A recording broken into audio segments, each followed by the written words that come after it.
ਵਾਹਿਗੁਰੂ ਸਾਹਿਬ JIO. ਗਿਆਨ ਧਿਆਨ ਕਿਛ ਕਰਮ ਨ ਜਾਣਾ, ਸਾਰ ਨ ਜਾਣਾ ਤੇਰੀ।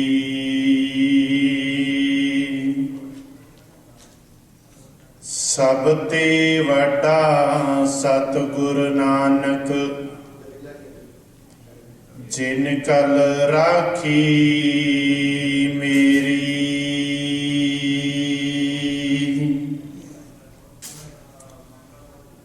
ਵਾਹਿਗੁਰੂ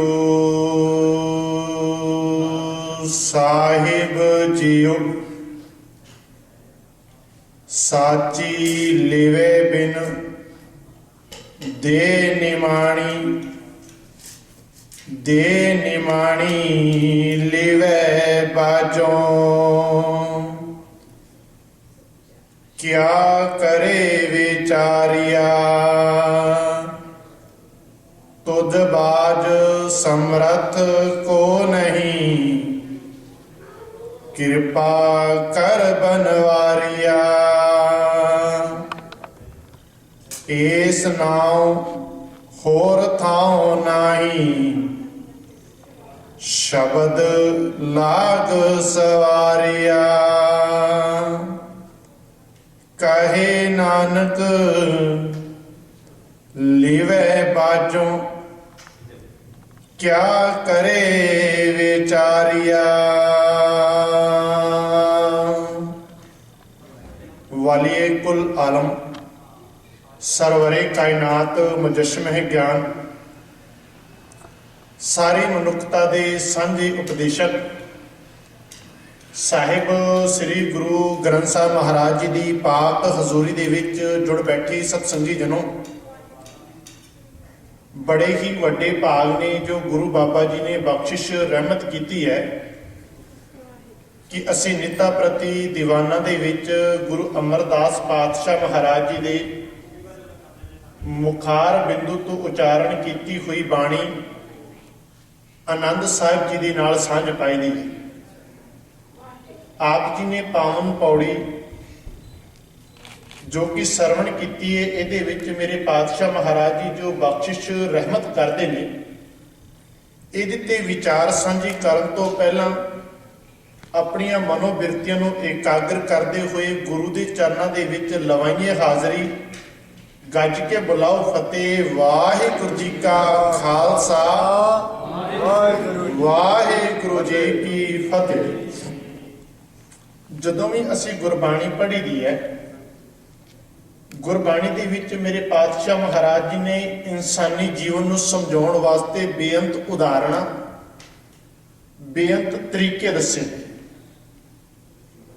ਤੇ ਗੁਰਬਾਣੀ ਦੇ ਆਧਾਰ ਦੇ ਉੱਪਰ ਸਮਝਾਇਆ ਇਨਸਾਨ ਨੂੰ ਹੈ, ਪਰ ਉਦਾਹਰਣਾਂ ਪਸ਼ੂਆਂ ਦੀਆਂ, ਪੰਛੀਆਂ ਦੀ ਦਿੱਤੀਆਂ ਨੇ। ਸਮਝਾਇਆ ਇਨਸਾਨ ਨੂੰ ਹੈ ਤੇ ਉਦਾਹਰਣ ਪਸ਼ੂਆਂ ਦੀ। ਜਿਵੇਂ ਪਾਤਸ਼ਾਹ ਨੇ ਜ਼ਿਕਰ ਕੀਤਾ ਹੈ, ਏਕ ਸਵਾਨ ਦੋਏ ਸਵਾਨੀ ਨਾਲ ਭਲ ਕੇ ਭੌਂਕੇ ਸਦਾ ਬਿਆ। ਸਮਝਾਇਆ ਇਨਸਾਨ ਨੂੰ ਕਿ ਪਾਤਸ਼ਾਹ ਮਹਾਰਾਜ ਜੀ ਕਹਿੰਦੇ ਨੇ ਕਿ ਮੇਰੇ ਅੰਦਰ ਇੱਕ ਸਵਾਨ ਲੋਭ ਹੈ, ਦੋਏ ਸਵਾਨੀ ਨਾਲ ਆਸਾ ਤੇ ਤ੍ਰਿਸ਼ਨਾ ਮੇਰੇ ਨਾਲ ਹੈ। ਹੁਣ ਜਦੋਂ ਇਹ ਚੀਜ਼ ਅਸੀਂ ਆਪਣੇ ਜੀਵਨ ਦੇ ਅੰਦਰ ਝਾਤੀ ਮਾਰੀ ਦੀ ਹੈ ਤੇ ਦੇਖਦੇ ਹੋਏ ਇਹ ਗੱਲ ਸਪਸ਼ਟ ਹੈ ਕਿ ਸਮਝਾਇਆ ਇਨਸਾਨੀ ਜੀਵਨ ਨੂੰ ਹੈ ਤੇ ਉਦਾਹਰਣਾਂ ਬਾਹਰ ਦੀ ਦਿੱਤੀਆਂ। ਠੀਕ ਇਵੇਂ ਗੁਰੂ ਅਮਰਦਾਸ ਪਾਤਸ਼ਾਹ ਮਹਾਰਾਜ ਜੀ ਨੇ ਜਿਹੜੀ ਬਖਸ਼ਿਸ਼ ਰਹਿਮਤ ਕੀਤੀ ਅੱਜ ਦੀ ਪਾਵਨ ਪੌੜੀ ਦੇ ਵਿੱਚ, ਸਾਹਿਬ ਨੇ ਸਾਚੀ ਲਿਵੇ ਬਿਨ ਦੇਹ ਨਿਮਾਣੀ, ਦੇਹ ਨਿਮਾਣੀ ਲਿਵੇ ਬਾਜੋ। ਕਿਆ ਕਰੇ ਵਿਚਾਰੀਆ। ਹੁਣ ਦੇਖੋ ਸ਼ਬਦ ਸਮਝਣਾ, ਇੱਕ ਸ਼ਬਦ ਆਇਆ ਹੈ ਲਿਵ, ਦੂਸਰਾ ਆਇਆ ਵਿਚਾਰੀਆ। ਦੋ ਚੀਜ਼ਾਂ ਦਾ ਮੇਲ ਹੈ। ਵਿਚਾਰਾ ਕਿਹਨੂੰ ਕਿਹਾ ਜਾਂਦਾ ਹੈ? ਪਹਿਲਾਂ ਤਾਂ ਇਹ ਸਮਝੀਏ ਅਸੀਂ। ਵਿਚਾਰੇ ਦਾ ਮਤਲਬ ਹੁੰਦਾ ਹੈ ਗਰੀਬੜਾ, ਜਿਹਦਾ ਕਿਸੇ ਵੀ ਜਗ੍ਹਾ ਦੇ ਉੱਪਰ ਜ਼ੋਰ ਤਾਕਤ ਨਹੀਂ ਚੱਲਦੀ, ਜਿਹਦੇ ਪੱਲੇ ਕੁਝ ਵੀ ਨਾ ਹੋਵੇ ਤੇ ਅਸੀਂ ਸ਼ਬਦ ਵਰਤ ਲਈਦਾ ਉਹਦੇ ਵਾਸਤੇ ਕਿ ਇਹ ਵਿਚਾਰਾ ਹੈ। ਇਹ ਵਿਚਾਰਾ ਇਸ ਕਰਕੇ ਕਹਿ ਦਿੱਤਾ ਕਿ ਇਹਦੇ ਕੋਲ ਕੁਝ ਵੀ ਨਹੀਂ।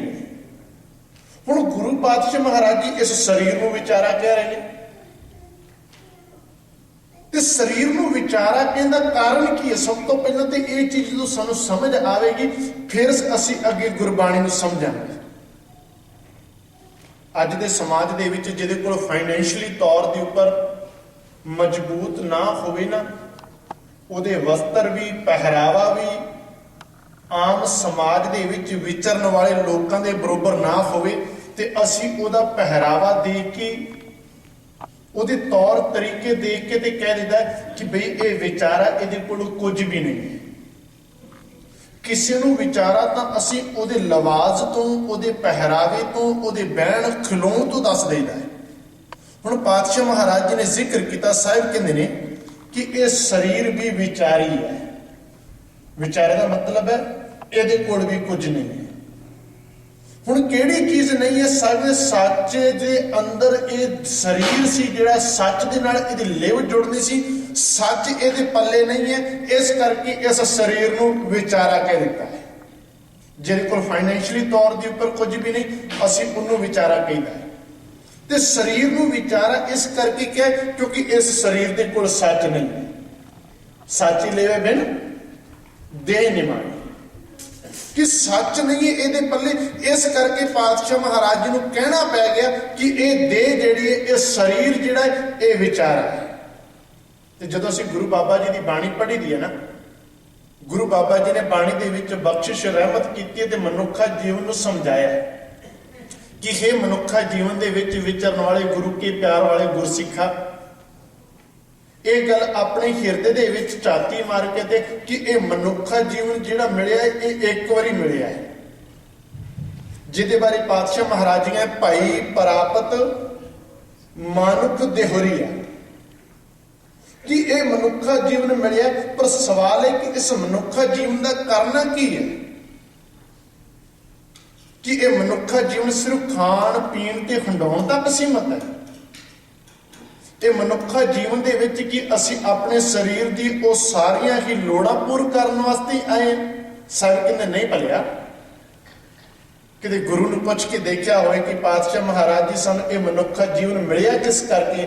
ਤੇ ਮੇਰੇ ਪਾਤਸ਼ਾਹ ਮਹਾਰਾਜ ਜੀ ਇਹ ਜ਼ਿਕਰ ਕਰਦੇ, ਸਾਹਿਬ ਕਹਿੰਦੇ ਭਾਈ ਪ੍ਰਾਪਤ ਮਾਨੁਖ ਦੇਹੁਰੀਆ ਗੋਬਿੰਦ ਮਿਲਣ ਕੀ ਇਹ ਤੇਰੀ ਬਰੀਆ।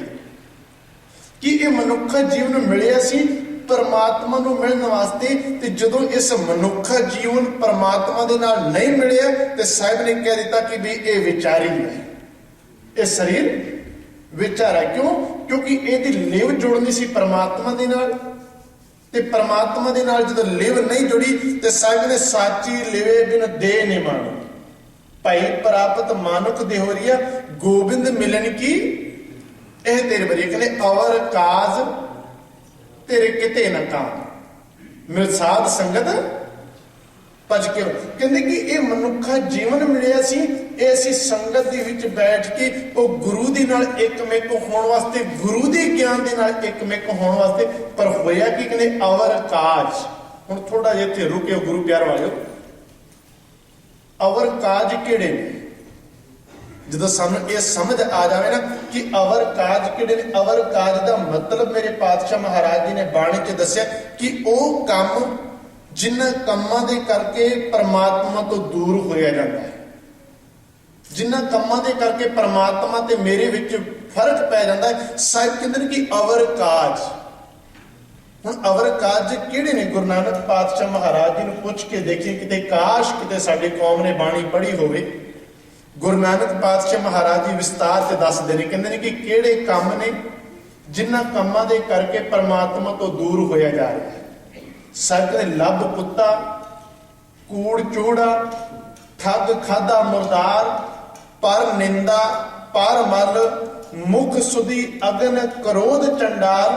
ਕਹਿੰਦੇ ਰਸਕਸ ਆਪ ਸਲਾਹਣਾ ਇਹ ਕਰਮ ਮੇਰੇ ਕਰਤਾ। ਕਹਿੰਦੇ ਅਵਰ ਕਾਜ ਕਿ ਮੇਰੇ ਇਹ ਕਰਮ ਨੇ। ਕਿਹੜੇ ਕਰਮ ਨੇ? ਸਾਹਿਬ ਕਹਿੰਦੇ ਨੇ ਲੱਭ ਕੁੱਤਾ, ਮੇਰੇ ਅੰਦਰ ਲੋਭ ਰੂਪੀ ਇੱਕ ਸਵਾਨ ਹੈ, ਕੂਕਰ ਹੈ, ਤੇ ਜਦੋਂ ਵੀ ਸਾਡੇ ਮਨ ਦੇ ਵਿੱਚ ਲੋਭ ਲਾਲਚ ਆ ਜਾਵੇ ਤੇ ਉਸ ਵਕਤ ਇਹ ਪੰਕਤੀ ਜ਼ਰੂਰ ਚੇਤੇ ਕਰ ਲਿਓ ਕਿ ਗੁਰੂ ਨਾਨਕ ਪਾਤਸ਼ਾਹ ਮਹਾਰਾਜ ਜੀ ਨੇ ਲੋਭੀ ਇਨਸਾਨ ਨੂੰ ਕੀ ਕਿਹਾ ਹੈ। ਕਹਿੰਦੇ ਲੱਭ ਕੁੱਤਾ ਕੂੜ ਚੂੜ, ਕਿ ਮੈਂ ਆਪਣੀ ਜ਼ੁਬਾਨ ਤੋਂ ਹਮੇਸ਼ਾ ਹੀ ਕੂੜ ਬੋਲਦਾ। ਕਹਿੰਦੇ ਠੱਗ ਖਾਦਾ ਮੁਰਦਾਰ, ਦੇਖੋ ਕਿੱਡੀ ਵੱਡੀ ਬਖਸ਼ਿਸ਼ ਰਹਿਮਤ ਕੀਤੀ ਮੇਰੇ ਪਾਤਸ਼ਾਹ ਮਹਾਰਾਜ ਜੀ ਨੇ। ਕਹਿੰਦੇ ਕਿ ਠੱਗ ਖਾਦਾ ਮੁਰਦਾਰ, ਜੇ ਅਸੀਂ ਕਿਸੇ ਦੇ ਨਾਲ ਬੇਈਮਾਨੀ, ਕਿਸੇ ਦੇ ਨਾਲ ਠੱਗੀ ਕਰ ਰਹੇ ਹਾਂ, ਇੱਕ ਮੁਰਦਾ ਖਾਣ ਦੇ ਸਮਾਨ ਹੈ। ਤੇ ਹੁਣ ਜਦੋਂ ਮੁਰਦਾ ਖਾਣ ਦੇ ਸਮਾਨ ਗੁਰੂ ਬਾਬਾ ਜੀ ਨੇ ਕਹਿੰਦਾ, ਕਹਿੰਦੇ ਕਿ ਠੱਗ ਖਾਦਾ ਮੁਰਦਾਰ, ਕਹਿੰਦੇ ਪਰ ਨਿੰਦਾ ਪਰ ਮਲ ਮੁਖ ਸਦੀ ਅਗਨ ਕ੍ਰੋਧ ਚੰਡਾ। ਕਹਿੰਦੇ ਰਸ ਕਸ ਆਪ ਸਲਾਹ, ਹੇ ਵਾਹਿਗੁਰੂ ਜੀ ਮੈਂ ਆਪਣੀ ਹੀ ਵਡਿਆਈ ਹਮੇਸ਼ਾ ਚਾਹੁੰਦਾ, ਮੈਨੂੰ ਆਪਣੀ ਹੀ ਵਡਿਆਈ ਚਾਹੀਦੀ ਹੈ, ਮੈਨੂੰ ਕਿਸੇ ਦੇ ਨਾਲ ਕੋਈ ਮਤਲਬ ਨਹੀਂ ਹੈ, ਮੈਨੂੰ ਤਾਂ ਸਿਰਫ ਆਪਣੀ ਵਡਿਆਈ ਚਾਹੀਦੀ ਹੈ। ਲੋਕ ਕਹਿਣ ਕਿ ਇਹ ਬਹੁਤ ਵੱਡਾ ਦਾਨੀ, ਬਹੁਤ ਵੱਡਾ ਪੁੰਨ ਕਰਨ ਵਾਲਾ ਹੈ। ਦੇਖੋ ਕਿੱਡੀ ਵੱਡੀ ਗੁਰੂ ਪਾਤਸ਼ਾਹ ਨੇ ਬਖਸ਼ਿਸ਼ ਰਹਿਮਤ ਕਰਦੇ ਹੋਏ ਸਿੱਖ ਨੂੰ ਸਮਝਾਇਆ ਕਿ ਦੱਦਾ ਦਾਤਾ ਇੱਕ ਹੈ, ਕਿ ਉਹ ਪਰਮਾਤਮਾ ਦਾਤਾ ਦੇਣ ਵਾਲਾ। ਫਿਰ ਅਸੀਂ ਆਪਣੀ ਵਡਿਆਈ ਕਿਉਂ ਕਰੀਏ, ਕਿਸ ਗੱਲ ਦੀ ਅਸੀਂ ਆਪਣੀ ਵਡਿਆਈ ਮੰਗੀਏ। ਪਰ ਦੁਖਾਂਤ ਤਾਂ ਸਭ ਤੋਂ ਵੱਡਾ ਇਹ ਹੈ ਕਿ ਆਪ ਜੀ ਕਿਸੇ ਵੀ ਧਰਮ ਸਥਾਨ ਤੇ ਜਾ ਕੇ ਦੇਖਿਓ, ਪੰਜਾਬ ਦੀ ਧਰਤੀ ਦੇ ਉੱਪਰ ਜੇ ਕਿਸੇ ਨੇ 4 ਦਮੜਿਆਂ ਦੀ ਸੇਵਾ ਕੀਤੀ ਹੈ, ਉਹਨੇ ਉੱਥੋਂ ਦੀ ਪ੍ਰਬੰਧਕ ਕਮੇਟੀ ਨੂੰ, ਉੱਥੋਂ ਦੇ ਜਿਹੜੇ ਚਲਾਉਣ ਵਾਲੇ ਗੁਰਦੁਆਰੇ ਨੇ, ਉਹਨਾਂ ਨੂੰ ਸਭ ਤੋਂ ਪਹਿਲਾਂ ਇਹ ਗੱਲ ਕਹੀ ਕਿ ਮੇਰੇ ਨਾਮ ਦੀ ਬੋਰਡ, ਮੇਰੇ ਨਾਮ ਦੀ ਤਖਤੀ ਬਣਾ ਕੇ ਜ਼ਰੂਰ ਲਾਏ। ਕਿਉਂ? ਕਿਉਂਕਿ ਮੈਂ ਆਪਣੀ ਵਡਿਆਈ ਚਾਹੁੰਦਾ। ਤੇ ਸੱਚ ਗੁਰੂ ਪਿਆਰ ਵਾਲੇ ਇੱਥੋਂ ਤੱਕ ਵੀ ਦੇਖ ਲਿਓ ਕਿ ਅਸੀਂ ਆਪਣੀ ਵਡਿਆਈ ਇੰਨੀ ਕੁ ਚਾਹੁੰਦੇ ਆ ਕਿ ਜੇ ਕਿਤੇ ਅਰਦਾਸ ਦੇ ਵਿੱਚ ਭਾਈ ਸਾਹਿਬ ਜੀ ਨੇ ਨਾਮ ਹੀ ਨਹੀਂ ਲੈ ਪਾਇਆ ਅਰਦਾਸ ਦੇ ਵਿੱਚ, ਤੇ ਭਾਈ ਸਾਹਿਬ ਨੂੰ ਹੁਕਮਨਾਮਾ ਤੱਕ ਨਹੀਂ ਲੈਣ ਦਿੱਤਾ ਜਾਂਦਾ, ਉਸੇ ਵੇਲੇ ਕਹਿੰਦੇ ਭਾਈ ਸਾਹਿਬ ਤੁਸੀਂ ਮੇਰਾ ਨਾਮ ਕਿਉਂ ਨਹੀਂ ਬੋਲਿਆ। ਇੱਕ ਬੰਨੇ ਅਸੀਂ ਗੁਰੂ ਦੀ ਬਾਣੀ ਇਹ ਗੱਲ ਕੀਤੀ ਹੈ ਕਿ ਉਹ ਪਰਮਾਤਮਾ ਸਭ ਕੁਝ ਜਾਣਦਾ ਹੈ, ਕਿਸ ਆਗੇ ਕਰੇ ਕਿ ਕਿਹਦੀ ਅੱਗੇ ਅਸੀਂ ਅਰਦਾਸ ਕਰੀ, ਉਹ ਤਾਂ ਸਭ ਕੁਝ ਜਾਣਦਾ। ਪਰ ਅਸੀਂ ਆਪਣੀ ਵਡਿਆਈ, ਆਪਣੀ ਹਉਮੈ, ਆਪਣੇ ਹੰਕਾਰ ਨੂੰ ਉੱਚਾ ਚੁੱਕਣ ਵਾਸਤੇ ਅਸੀਂ ਧਾਰਮਿਕ ਅਸਥਾਨਾਂ ਦੀ, ਧਾਰਮਿਕ ਬੰਦਿਆਂ ਦੀ ਵਰਤੋਂ ਕਰਨ ਲੱਗ ਪੈਂਦੇ ਕਿ ਬਈ ਕਿਸੇ ਵੀ ਤਰੀਕੇ ਦੇ ਨਾਲ ਮੇਰੀ ਵਡਿਆਈ ਹੋ ਜਾਵੇ। ਸਾਹਿਬ ਇਹੀ ਜ਼ਿਕਰ ਕਰਦੇ, ਕਹਿੰਦੇ ਰਸ ਕਸ ਆਪ ਸਲਾਹਣਾ ਇਹ ਕਰਮ ਮੇਰੇ ਕਰਤਾਰ। ਗੁਰੂ ਨਾਨਕ ਪਾਤਸ਼ਾਹ ਮਹਾਰਾਜ ਜੀ ਸਿੱਖ ਨੂੰ ਸਮਝਾਉਂਦੇ ਨੇ ਕਿ ਸਿੱਖਾ ਇਹ ਕਰਮ ਨੇ, ਜਿਨ੍ਹਾਂ ਕਰਮਾਂ ਦੇ ਕਰਕੇ ਅਸੀਂ ਪਰਮਾਤਮਾ ਤੋਂ ਦੂਰ ਹੋਈਦਾ ਹੈ। ਗੁਰੂ ਨਾਨਕ ਪਾਤਸ਼ਾਹ ਮਹਾਰਾਜ ਜੀ ਦਾ ਸ਼ਬਦ ਪੜੋ। ਗੁਰੂ ਨਾਨਕ ਪਾਤਸ਼ਾਹ ਮਹਾਰਾਜ ਜੀ ਇਹ ਜ਼ਿਕਰ ਕਰਦੇ ਨੇ, ਸਾਹਿਬ ਕਹਿੰਦੇ ਜਿਸ ਜਲ ਨਿਧ ਕਾਰਨ ਤੁਮ ਜਗਿਆ ਹੈ। ਗੁਰੂ ਅਰਜਨ ਪਾਤਸ਼ਾਹ ਮਹਾਰਾਜ ਜੀ ਕਹਿੰਦੇ ਭਈ ਪ੍ਰਾਪਤ ਮਾਨੁਖ ਦੇ ਹੋ ਰਹੀ ਆ, ਕਿ ਇਹ ਮਨੁੱਖਾ ਜੀਵਨ ਮਿਲਿਆ ਹੈ ਪਰਮਾਤਮਾ ਨੂੰ ਮਿਲਣ ਵਾਸਤੇ। ਗੁਰੂ ਨਾਨਕ ਪਾਤਸ਼ਾਹ ਮਹਾਰਾਜ ਜੀ ਕਹਿੰਦੇ ਜਿਸ ਜਲ ਨਿਧ ਕਾਰਨ ਤੁਮ ਜਗਿਆ। ਹੁਣ ਕਿਸ ਕਰਕੇ ਆਏ ਸਕਦੇ? ਜਿਸ ਜਲ ਨਿਧ ਕਾਰਨ ਤੁਮ ਜਗਿਆ ਸੋ ਅੰਮ੍ਰਿਤ ਗੁਰ ਪਾਹੀ ਜੀਓ, ਕਿ ਉਹ ਗੁਰੂ ਤੋਂ ਅੰਮ੍ਰਿਤ ਪਾਉਣ ਵਾਸਤੇ, ਗੁਰੂ ਦੀ ਬਖਸ਼ਿਸ਼ ਲੈਣ ਵਾਸਤੇ ਅਸੀਂ ਇਸ ਸੰਸਾਰ ਦੇ ਵਿੱਚ ਆਏ। ਹੁਣ ਗੁਰੂ ਅਰਜਨ ਪਾਤਸ਼ਾਹ ਮਹਾਰਾਜ ਜੀ ਕਹਿੰਦੇ ਅਵਰ ਕਾਜ ਤੇਰੇ ਕਿਤੇ ਨਾ ਕਾਮ। ਗੁਰੂ ਨਾਨਕ ਪਾਤਸ਼ਾਹ ਮਹਾਰਾਜ ਕਹਿੰਦੇ ਛੋਟੂ, ਕਹਿੰਦੇ ਕਿ ਭਲਿਆ ਇਨਸਾਨਾ ਇਸ ਕਾਇਨਾਤ ਦੇ ਵਿੱਚ ਤੂੰ ਆ ਚੁੱਕਿਆ ਹੈ, ਮਨੁੱਖਾ ਜੀਵਨ ਤੈਨੂੰ ਮਿਲ ਚੁੱਕਿਆ ਹੈ, ਪਰ ਇਸ ਮਨੁੱਖਾ ਜੀਵਨ ਦੇ ਵਿੱਚ ਕਿਹੜੇ ਕਰਮ ਕਰਨੇ ਨੇ ਤੇ ਕਿਹੜੇ ਕਰਮ ਨਹੀਂ ਕਰਨੇ, ਇਹ ਵੀ ਮੇਰੇ ਪਾਤਸ਼ਾਹ ਮਹਾਰਾਜ ਜੀ ਨੇ ਬਾਣੀ ਦੇ ਵਿੱਚ ਸਮਝਾ ਦਿੱਤਾ ਹੈ। ਸਾਹਿਬ ਕਹਿੰਦੇ ਛੋਟੂ। ਹੁਣ ਪਾਤਸ਼ਾਹ ਨੇ ਪੁੱਛ ਕੇ ਦੇਖੀ ਪਾਤਸ਼ਾਹ ਕਿਹੜੀ ਚੀਜ਼ ਛੱਡ ਦਈਏ, ਅਸੀਂ ਤੁਹਾਡੇ ਦਰ ਦੇ ਉੱਪਰ ਆਏ ਹਾਂ, ਕਿਹੜੀ ਚੀਜ਼ ਅਸੀਂ ਛੱਡ ਕੇ ਚਲੇ ਜਾਈਏ। ਪਰ ਦੁਖਾਂਤ ਤਾਂ ਇਹ ਹੈ ਕਿ ਅਸੀਂ ਤਾਂ ਗੁਰੂ ਦੇ ਕੋਲ ਕਦੀ ਪੁੱਛਿਆ ਨਹੀਂ ਕਿ ਕਿਹੜੀ ਚੀਜ਼ ਛੱਡ ਕੇ ਜਾਈਏ। ਸਾਡੀਆਂ ਤਾਂ ਲਿਸਟਾਂ ਬਣੀਆਂ ਹੋਈਆਂ ਨੇ, ਅਸੀਂ ਗੁਰੂ ਦੇ ਕੋਲ ਮੰਗਣਾ ਕੀ ਹੈ, ਗੁਰੂ ਦੇ ਕੋਲ ਲੈਣਾ ਕੀ ਹੈ। ਤੇ ਸਾਹਿਬ ਨੇ ਛੋਟ ਹੋ ਕੇ ਭਲਿਆ ਗੁਰੂ ਕੇ ਪਿਆਰ ਵਾਲੇ ਗੁਰਸਿੱਖਾ ਤੂੰ ਆਇਆ ਕੁਝ ਛੱਡ ਜਾ ਇੱਥੇ ਗੁਰੂ ਦੇ ਕੋਲ। ਕਿਹੜੀ ਚੀਜ਼ ਹੈ? ਸਾਹਿਬ ਨੇ ਛੋਟੋ ਵੇਸ ਭੇਖ ਚਤੁਰਾਈ ਦੁਵਿਧਾ ਇਹ ਫਲ ਨਹੀਂ ਜੀਓ। ਕਹਿੰਦੇ ਕਿ ਇਹ ਤੇਰੇ ਫਲ ਜਿਹੜੇ ਨੇ ਜ਼ਿੰਦਗੀ ਦੇ ਵਿੱਚ ਤੈਨੂੰ ਨਹੀਂ ਮਿਲ ਸਕਦੇ, ਕਿਉਂਕਿ ਤੂੰ ਇਹਨਾਂ ਨੂੰ ਛੱਡ ਦੇ ਤਾਂ ਹੀ ਇਸ ਕਾਇਨਾਤ ਦੇ ਵਿੱਚ ਤੇਰਾ ਪਾਰ ਉਤਾਰਾ ਹੋਵੇਗਾ। ਕਬੀਰ ਸਾਹਿਬ ਜੀ ਨੇ ਬੜੀ ਸੋਹਣੀ ਬਖਸ਼ਿਸ਼ ਕੀਤੀ ਹੈ। ਕਬੀਰ ਸਾਹਿਬ ਜੀ ਕਬੀਰ ਮਾਨਸ ਜਨਮ ਦੁਲੰਭ ਹੈ ਹੋਏ ਨਾ ਬਾਰੇ ਕਬੀਰ ਸਾਹਿਬ ਜੀ ਦੇਖੋ ਕਿੰਨੀ ਵੱਡੀ ਬਖਸ਼ਿਸ਼ ਕਰਦੇ ਨੇ, ਗੁਰੂ ਅਰਜਨ ਪਾਤਸ਼ਾਹ ਮਹਾਰਾਜ ਜੀ ਬਖਸ਼ਿਸ਼ ਕਰਦੇ ਨੇ, ਗੁਰੂ ਨਾਨਕ ਪਾਤਸ਼ਾਹ ਮਹਾਰਾਜ ਜੀ ਬਖਸ਼ਿਸ਼ ਕਰਦੇ ਨੇ, ਗੁਰੂ ਅਮਰਦਾਸ ਪਾਤਸ਼ਾਹ ਮਹਾਰਾਜ ਜੀ ਬਖਸ਼ਿਸ਼ ਕਰਦੇ ਹੋਏ ਇਹ ਵੀ ਸਮਝਾਉਂਦੇ ਨੇ, ਸਾਚੀ ਲਿਵੇ ਬਿਨ ਦੇਹ ਨਿਮਾਣੀ, ਕਿ ਇਹ ਸਰੀਰ ਪਰਮਾਤਮਾ ਦੀ ਲਿਵ ਤੋਂ ਬਿਨਾਂ, ਪਰਮਾਤਮਾ ਦੀ ਗਿਆਨ ਤੋਂ ਬਿਨਾਂ ਨਿਮਾਣੀ ਹੈ, ਇਹਦੇ ਕੋਲ ਕੁਝ ਵੀ ਨਹੀਂ ਹੈ। ਤੇ ਕਬੀਰ ਸਾਹਿਬ ਜੀ ਕਹਿੰਦੇ ਨੇ ਕਿ ਜਿਉਂ ਇਸ ਸੰਸਾਰ ਦੇ ਵਿੱਚ ਤੂੰ ਭਲਿਆ ਆਇਆ, ਆਪਣੇ ਜੀਵਨ ਦੇ ਅੰਦਰ ਝਾਤੀ ਮਾਰ ਕੇ ਦੇਖ ਤੇਰਾ ਜੀਵਨ ਕਿੱਥੇ ਖੜਾ ਹੈ। ਤੇ ਗੁਰੂ ਅਰਜਨ ਪਾਤਸ਼ਾਹ ਮਹਾਰਾਜ ਜੀ ਵੀ ਇਹ ਸਮਝਾਉਂਦੇ ਹੋਏ ਸਾਨੂੰ ਸਮਝਾ ਦਿੰਦੇ ਨੇ ਕਿ ਭਲਿਆ ਆਪਣੇ ਜੀਵਨ ਵੱਲ ਝਾਤੀ ਮਾਰ ਕੇ ਦੇਖੀਏ ਕਿ ਸਾਡਾ ਜੀਵਨ ਕਿੱਥੇ ਖੜਾ ਹੈ। ਆਪ ਜੀ ਗੁਰੂ ਸਾਹਿਬਾਨਾਂ ਦੇ ਵਿਚਾਰਧਾਰਾ ਦੇਖੋ। ਕਬੀਰ ਸਾਹਿਬ ਨੇ ਮਾਨਸ ਜਨਮ ਦੁਰਲਭ ਹੈ, ਹੋਏ ਨਾ ਬਾਰੇ ਬਾਰ, ਜੋ ਬਨ ਫਲ ਪਾ ਕੇ ਭੋਏ ਗਿਰੈ, ਬੌਹਰ ਨਾ ਲਾ ਕੇ ਡਰ। ਕਹਿੰਦੇ ਕਿ ਜਿਵੇਂ ਇੱਕ ਫਲ ਦਰਖਤ ਦੇ ਉੱਪਰ ਲੱਗਾ ਹੋਇਆ ਪੱਕ ਕੇ ਜ਼ਮੀਨ ਤੇ ਡਿੱਗ ਪਵੇ ਨਾ, ਦੁਨੀਆ ਦਾ ਕੋਈ ਵੀ ਇਨਸਾਨ ਆ ਜਾਵੇ ਉਸ ਫਲ ਨੂੰ ਫਿਰ ਜਾਂ ਦੁਬਾਰਾ ਦਰਖਤ ਦੇ ਨਾਲ ਨਹੀਂ ਜੋੜ ਸਕਦਾ। ਇਵੇਂ ਇਹ ਮਨੁੱਖਾ ਜੀਵਨ ਜਿਹੜਾ ਮਿਲਿਆ, ਜਦੋਂ ਇਹ ਇੱਕ ਵਾਰੀ ਹੱਥੋਂ ਨਿਕਲ ਗਿਆ ਨਾ, ਇਹ ਦੁਬਾਰਾ ਫੇਰ ਨਹੀਂ ਜੇ ਮਿਲਣਾ। ਭਲਿਓ ਇਸ ਮਨੁੱਖਾ ਜੀਵਨ ਦੇ ਵਿੱਚ ਹੀ ਅਸੀਂ ਪਰਮਾਤਮਾ ਨੂੰ ਪਾ ਸਕਦੇ ਹਾਂ। ਤੇ ਪਰਮਾਤਮਾ ਨੂੰ ਜਦੋਂ ਪਾਉਣ ਦੀ ਗੱਲ ਕਰੀਦੀ ਹੈ ਤੇ ਪਾਤਸ਼ਾਹ ਮਹਾਰਾਜ ਜੀ ਨੇ ਇਹੀ ਬਖਸ਼ਿਸ਼ ਰਹਿਮਤ ਕੀਤੀ ਹੈ। ਗੁਰੂ ਅਮਰਦਾਸ ਪਾਤਸ਼ਾਹ ਮਹਾਰਾਜ ਜੀ ਕਹਿੰਦੇ ਨੇ ਕਿ ਮੈਂ ਜਦੋਂ ਇਨਸਾਨੀ ਜੀਵਨ ਵੱਲ ਦੇਖਦਾ, ਇਹ ਜੀਵਨ ਪੂਰਾ ਹੀ ਖਾਲੀ ਪਿਆ ਹੋਇਆ, ਸਾਚੀ ਲਿਵੇ ਬਿਨ ਦੇਹ ਨਿਮਾਣੀ, ਕਿ ਇਹ ਸਰੀਰ ਪਰਮਾਤਮਾ ਦੇ ਨਾਮ ਤੋਂ, ਪਰਮਾਤਮਾ ਦੀ ਬਖਸ਼ਿਸ਼ ਤੋਂ ਬਿਨਾਂ ਨਿਮਾਣੀ ਹੈ। ਜੀ ਇਹਦੇ ਅੰਦਰ ਪਰਮਾਤਮਾ ਦਾ ਗਿਆਨ ਨਹੀਂ ਹੈ, ਪਰਮਾਤਮਾ ਦੀ ਸਮਝ ਨਹੀਂ ਹੈ, ਤੇ ਇਹ ਦੇਹ ਦੇ ਅੰਦਰ ਗੁਰੂ ਦੀ ਜੋਤ ਨਹੀਂ ਟਿਕ ਸਕਦੀ। ਸਭ ਇਹੀ ਬਚਨ ਕਰਦੇ ਹੋਏ ਸਾਨੂੰ ਸਮਝਾਉਂਦੇ ਸਾਹਿਬ, ਸਾਚੀ ਲਿਵੇ ਬਿਨ ਦੇਹ ਨਿਮਾਣੀ, ਦੇਹ ਨਿਮਾਣੀ ਲਿਵੇ ਬਾਜੋ, ਕਿਆ ਕਰੇ ਵਿਚਾਰਿਆ। ਕਹਿੰਦੇ ਕਿ ਕੀ ਕਰ ਸਕਦੇ ਆ ਜਦੋਂ ਇਸ ਸਰੀਰ ਦੇ ਇਹ ਮਨ ਦੀ ਅਵਸਥਾ ਗੁਰੂ ਦੀ ਚਰਨਾਂ ਦੇ ਨਾਲ ਹੀ ਨਹੀਂ ਜੁੜੀ, ਜਿਹਦੇ ਨਾਲ ਗੁਰੂ ਨਾਲ ਲਿਵ ਲੱਗਣੀ ਸੀ ਉਧਰ ਹੀ ਨਹੀਂ ਲੱਗੀ, ਤੇ ਫਿਰ ਇਸ ਸਰੀਰ ਦਾ ਸੰਸਾਰ ਦੇ ਵਿੱਚ ਆਉਣ ਦਾ ਵੀ ਕੀ ਫਾਇਦਾ ਹੈ। ਪਰ ਦੁਖਾਂਤ ਦੇਖੋ ਕਿੱਡਾ ਵੱਡਾ ਸਾਡੀ ਕੌਮ ਦਾ, ਸਾਡੀ ਸੁਰਤ, ਸਾਡੀ ਲਿਵ, ਸਾਡੀ ਮਨ ਦੀ ਭਾਵਨਾ ਜੁੜਨੀ ਚਾਹੀਦੀ ਸੀ ਗੁਰੂ ਦੇ ਨਾਲ, ਕਿ ਗੁਰੂ ਦੇ ਗਿਆਨ ਤੋਂ ਅਸੀਂ, ਗੁਰੂ ਦੀ ਬਖਸ਼ਿਸ਼ ਅਸੀਂ, ਗੁਰੂ ਤੋਂ ਉਹ ਸੋਝੀ ਲੈ ਕੇ ਸੰਸਾਰ ਦੇ ਉਹ ਸਾਰੇ ਹੀ ਕੰਮ ਕਰਨੇ ਸੀ ਜਿਨ੍ਹਾਂ ਦੇ ਵਿੱਚ ਕੌਮ ਦਾ ਭਲਾ ਹੋਣਾ ਸੀ, ਜਿਨ੍ਹਾਂ ਦੇ ਵਿੱਚ ਕੌਮ ਦੀ ਚੜ੍ਹਦੀ ਕਲਾ ਹੋਣੀ ਸੀ। ਪਰ ਦੁਖਾਂਤ ਹੀ ਸਭ ਤੋਂ ਵੱਡਾ ਇਹ ਹੈ ਕਿ ਸਾਡੀ ਲਿਵ ਗੁਰੂ ਦੀ ਨਾਲ ਜੁੜਨ ਦੀ ਬਜਾਏ ਸਾਡੀ ਲਿਵ ਕੁਝ ਪਦਾਰਥਾਂ ਤੱਕ ਸੀਮਤ ਰਹਿ ਗਈ, ਕੁਝ ਦਾਇਰੇ ਤੱਕ ਸੀਮਤ ਰਹੀ। ਜ਼ਮੀਨ ਅਸਮਾਨ ਦਾ ਫਰਕ ਪੈ ਚੁੱਕਿਆ ਹੈ ਗੁਰੂ ਦੀ ਸੋਚ ਦੇ ਵਿੱਚ ਤੇ ਸਾਡੀ ਸੋਚ ਦੇ ਵਿੱਚ। ਗੁਰੂ ਦੀ ਸੋਚ ਇਹ ਸੀ ਕਿ ਭਲਿਆ ਤੂੰ ਗੁਰੂ ਦੇ ਕੋਲ ਆਇਆ, ਗੁਰੂ ਦੀ ਬਾਤ ਸੁਣ, ਗੁਰੂ ਦਾ ਹੁਕਮ ਸੁਣ। ਪਰ ਸਾਡੀ ਸੋਚ ਸਿਰਫ ਗੁਰੂ ਦੇ ਕੋਲੋਂ ਗੁਰੂ ਦੀ ਬਖਸ਼ਿਸ਼ ਲੈਣ ਦੀ ਬਜਾਏ ਸਿਰਫ ਆਪਣੇ ਨਿੱਜੀ ਪਦਾਰਥਾਂ ਮੰਗਣ ਤੱਕ ਲਿਵ ਜੁੜੀ ਹੋਈ ਹੈ, ਜਿਹਦੇ ਬਾਰੇ ਪਾਤਸ਼ਾਹ ਮਹਾਰਾਜ ਜੀ ਨੇ ਜ਼ਿਕਰ ਕੀਤਾ ਹੈ। ਸਾਹਿਬ ਕਹਿੰਦੇ ਕਿ ਲਿਵ ਉਦੋਂ ਜੁੜੇਗੀ ਜਦੋਂ ਅਸੀਂ ਗੁਰੂ ਦੇ ਦਰ ਦੇ ਉੱਪਰ ਨੱਥ ਮਸਤਕ ਹੋ ਕੇ ਇਹ ਗੱਲ ਕਵਾਂਗੇ, ਹਮ ਅਵਗੁਣ ਭਰੇ ਏਕ ਗੁਣ ਨਾਹੀਂ।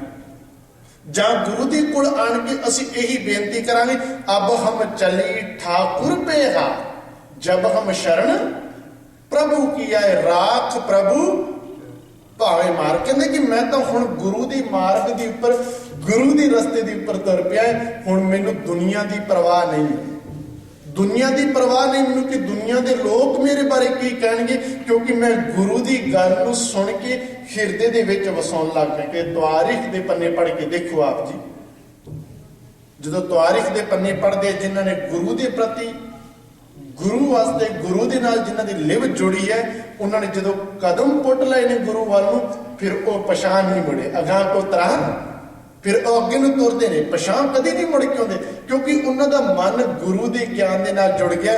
ਪਰ ਦੁਖਾਂਤ ਸਭ ਤੋਂ ਵੱਡਾ ਇਹ ਹੈ ਕਿ ਅੱਜ ਸਾਡੀ ਕੌਮ ਦੀ ਜੋ ਹਾਲਤ ਹੈ, ਇੱਕ ਕਵੀ ਨੇ ਬੜੀ ਸੋਹਣੀ ਬਿਆਨ ਕੀਤੀ ਹੈ। ਅਸੀਂ ਇਤਿਹਾਸ 'ਚ ਪੜ੍ਹੀਦਾ ਕਈ ਵਾਰੀ ਸਟੇਜਾਂ ਤੋਂ ਵੀ ਪ੍ਰਚਾਰ ਪ੍ਰਸਾਰ ਕੀਤਾ ਹੈ ਕਿ ਅਸੀਂ ਕਹਿ ਦਿੰਦਾ ਕਿ ਗੁਰੂ ਗੋਬਿੰਦ ਸਿੰਘ ਨੇ ਇਹ ਗੱਲ ਕਹੀ ਸੀ ਕਿ 1.25 ਲੱਖ ਸੇ ਏਕ ਲੜਾਉ ਤਬੇ ਗੋਬਿੰਦ ਸਿੰਘ, ਤੇ ਹਰਜ ਵੀ ਕੋਈ ਨਹੀਂ ਹੈ। ਚਮਕੌਰ ਦੀ ਗੜੀ ਦੇ ਵਿੱਚ ਗੁਰੂ ਪਾਤਸ਼ਾਹ ਨੇ ਸੱਚ ਕਰਕੇ ਦਿਖਾਇਆ।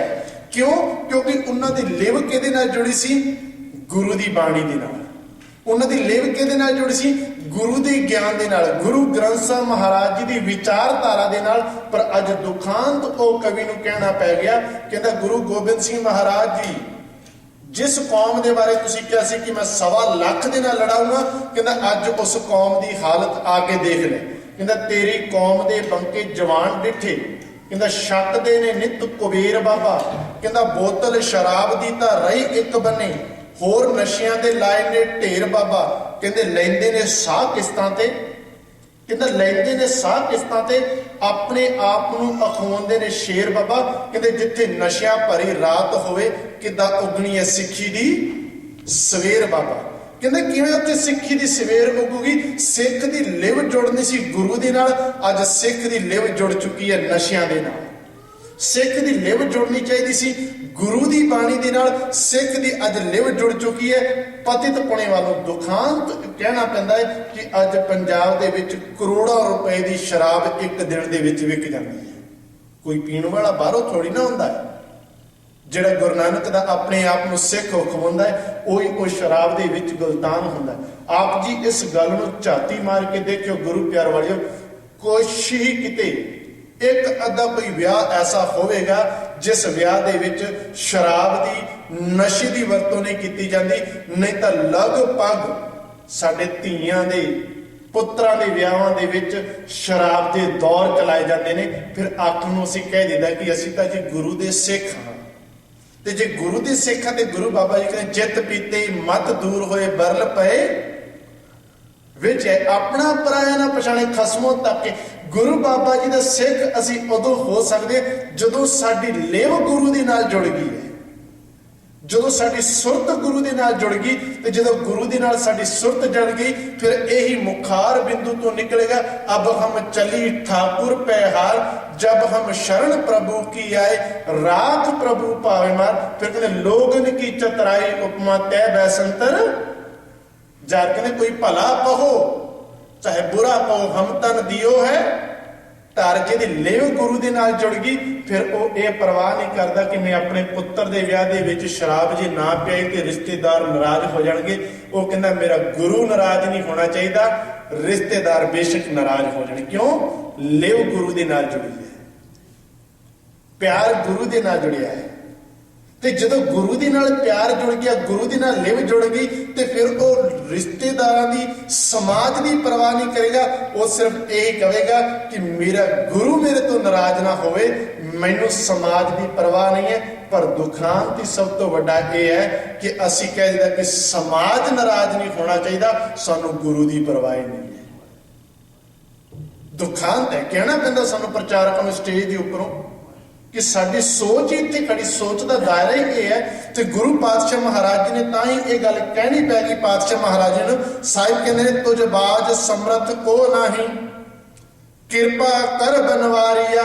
ਕਹਿੰਦੇ ਹੇ ਵਾਹਿਗੁਰੂ ਜੀ, ਤੁਹਾਡੇ ਤੋਂ ਇਲਾਵਾ ਸਾਡਾ ਹੋਰ ਕੋਈ ਵੀ ਇਸ ਸੰਸਾਰ ਦੇ ਵਿੱਚ ਨਹੀਂ ਹੈ, ਬਸ ਤੁਸੀਂ ਕਿਰਪਾ ਕਰੋ, ਸਾਨੂੰ ਆਪਣੇ ਚਰਨਾਂ ਦੇ ਨਾਲ ਜੋੜ ਦਿਓ।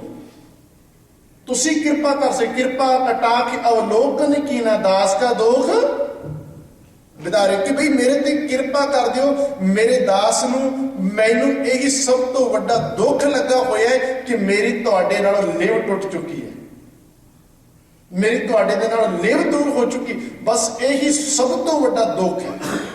ਤੇ ਜਦੋਂ ਲਿਵ ਟੁੱਟ ਜਾਵੇ ਨਾ, ਆਪ ਜੀ ਇੱਕ ਚੀਜ਼ ਨੂੰ ਸਮਝ ਕੇ ਦੇਖਿਓ, ਜ਼ਮੀਨ ਦੇ ਵਿੱਚ ਕੋਈ ਪੌਦਾ ਲੱਗਾ ਹੋਇਆ ਹੈ ਨਾ, ਜੇ ਉਹਦੀ ਜੜ ਜ਼ਮੀਨ ਦੇ ਵਿੱਚ ਗੱਡੀ ਰਹਿ ਜਾਵੇ, ਉਹ ਪੌਦਾ ਕਦੀ ਸੁੱਕਦਾ ਨਹੀਂ, ਉਹ ਹਰਿਆ ਫਲਦਾਰ ਰਹਿੰਦਾ ਹੈ।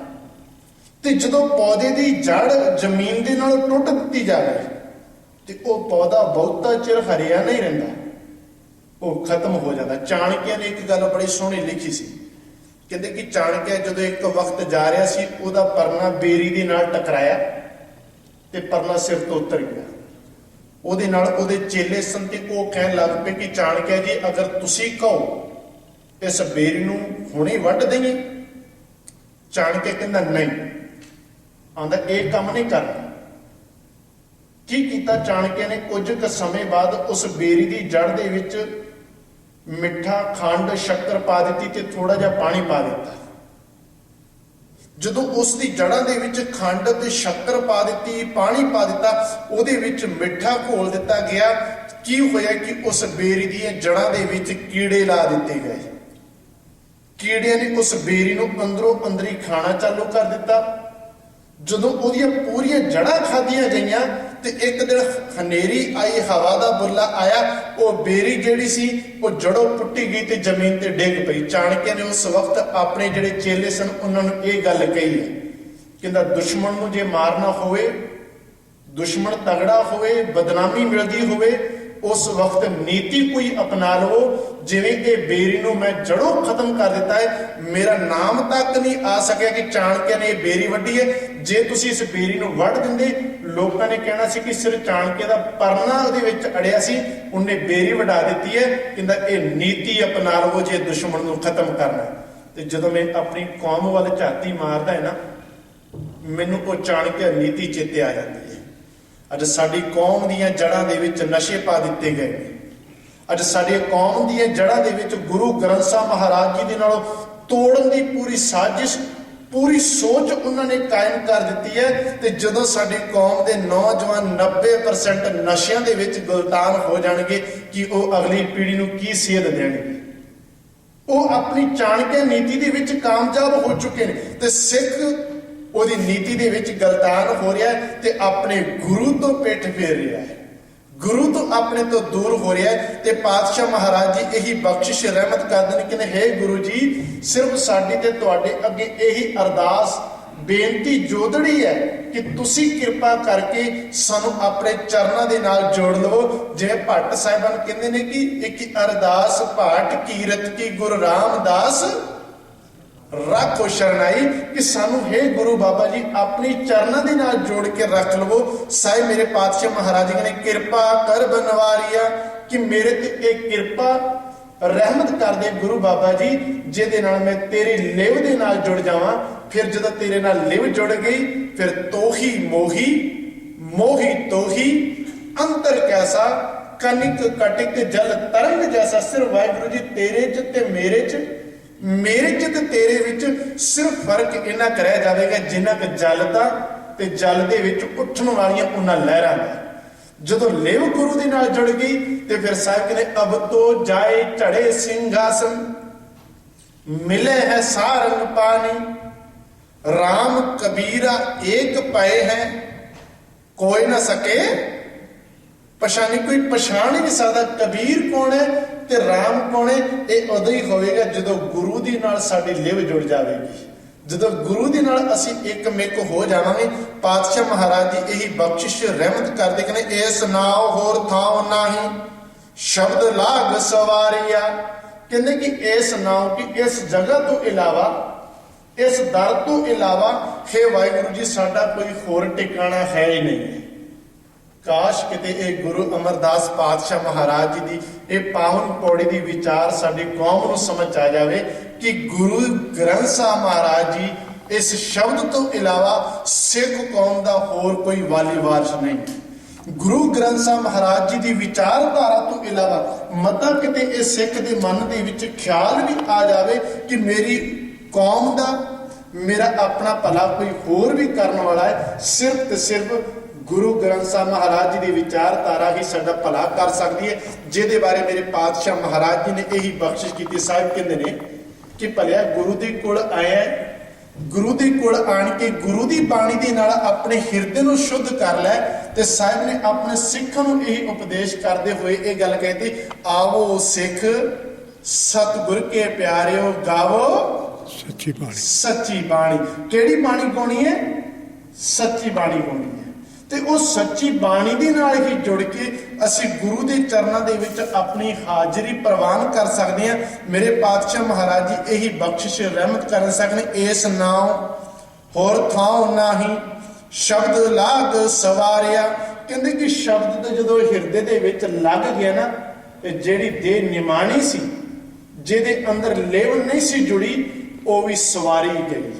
ਸਵਾਰੀ ਗਈ ਦਾ ਮਤਲਬ ਹੈ ਉਹਦੇ ਅੰਦਰ ਵੀ ਚੰਗੇ ਗੁਣ ਆਉਣ ਲੱਗ ਪਏ। ਆਪ ਜੀ ਦੇਖਿਓ ਕਿਤੇ ਜਦੋਂ ਅਸੀਂ ਕਿਸੇ ਅਣਜਾਣ ਘਰ ਦੇ ਵਿੱਚ ਨਵਾਂ ਘਰ ਖਰੀਦੀਏ ਨਾ, ਉਹ ਘਰ ਦੇ ਵਿੱਚ ਕੋਈ ਵੀ ਸਮਾਨ ਆਪਣੀ ਆਪਣੀ ਜਗ੍ਹਾ ਤੇ ਨਹੀਂ ਹੁੰਦਾ। ਕੀ ਕਾਰਨ ਹੈ ਕਿ ਉਸ ਘਰ ਦਾ ਮਾਲਿਕ ਨਹੀਂ ਸੀ। ਜਦੋਂ ਮਾਲਕ ਹੋਵੇ ਘਰ ਦਾ, ਉਹ ਹਰ ਇੱਕ ਚੀਜ਼ ਨੂੰ ਡਿਸਿਪਲਿਨ ਦੇ ਵਿੱਚ, ਹਰ ਇੱਕ ਚੀਜ਼ ਨੂੰ ਇੱਕ ਲਾਈਨ ਦੇ ਵਿੱਚ, ਹਰ ਇੱਕ ਚੀਜ਼ ਨੂੰ ਵਰਤੋਂ ਦੇ ਵਿੱਚ ਰੱਖ ਕੇ ਉਹਦੀ ਵਰਤੋਂ ਕਰਦਾ ਹੈ। ਘਰ ਦੀ ਇੱਕ ਖਾਸੀਅਤ ਹੈ। ਪਰ ਹੋਇਆ ਕਿ ਇਹ ਸਰੀਰ ਰੂਪੀ ਘਰ ਸੀ, ਇਹਦੀ ਜਿਹੜੀ ਚੀਜ਼ਾਂ ਸੀ, ਅੱਖਾਂ, ਕੰਨ, ਜ਼ੁਬਾਨ, ਮਨ, ਇਹ ਸਾਰੇ ਹੀ ਆਪੋ ਆਪਣੇ ਕੰਮਾਂ ਦੇ ਵਿੱਚ ਲੱਗੇ ਸੀ। ਕਿਉਂ?